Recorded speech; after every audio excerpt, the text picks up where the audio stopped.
In the next 60 seconds, I'm going to show you how to hold businesses accountable that are trying to take advantage of you. This is a short video series where I show you the ways that AI helps me at work, for my business, and for fun. And I'm going to show you now how AI helped me get a gift card reissued that expired that shouldn't have expired.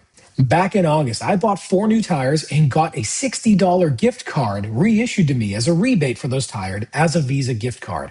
The problem was I didn't realize that gift card was only good for 6 months and expired in February. And I found out about March 3rd that all that money was gone and I was out of luck. But I wanted to figure out if there was a way that I could recover that money. So I asked ChatGPT, how long are prepaid gift cards required to be active when they expire in the state of Massachusetts? And it gave me some details about how Massachusetts has some laws that require them to be good for 7 years. And federally, there is a 5-year requirement in a lot of different types of gift cards and gift certificates issued by businesses. So according to their own terms of service, the gift cards are issued only for the 6 months. And once that 6 months pass, it's expired and there's no way to reissue the card. So I shared their terms of service with ChatGPT and asked, are there parts of this that conflict with federal law?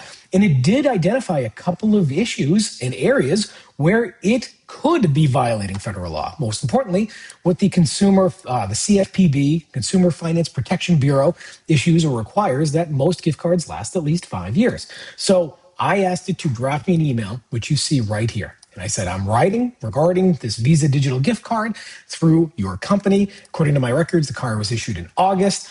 The expiration date was in February. I'd like to request that the remaining balance be issued or made accessible as federal law requires. The underlying funds on general purpose prepaid gift cards must remain available for a minimum period, even if the card itself expires. And it gave me the issuance of those laws, which were accurate. So I sent that off. And of course, the email I got back from their support was, these prepaid cards, including Visa gift cards, are subject to the expiration date clearly displayed on the card page in the reward email. And as stated in their cardholder agreement, the cards issued by them are void past their expiration date and cannot be reissued or replaced once expired. Yada, yada, yada. They said it expired. If you have any questions about the cards, please let us know. I'll escalate this matter to a tier 2 support team. So I threw that response back into ChatGPT and said, can you generate a response detailing that their terms of service do not supersede federal law? And it gave me an email, which I then sent back. Thank you for your response and escalating to tier 2. I understand that these cards display an expiration date number that your cardholder agreement states cards become void after that date. However, contractual terms do not override applicable federal consumer protection laws that govern prepaid gift cards. Which was a nice way of saying it. It reiterated, here are the official requirements. We understand that gift cards can't expire for security reasons and may need to be reissued, but the funds must be available for a minimum federally of 5 years.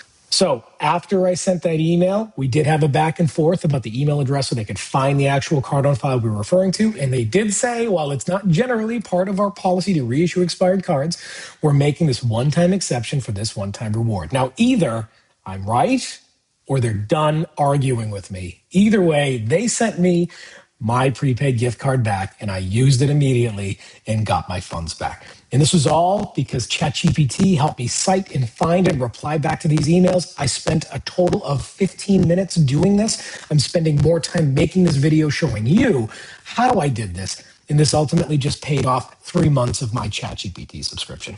So this is one of the great ways that I've used it to help negotiate and go back to companies with certain issues that I may have that I feel are against the social contract or against federal law.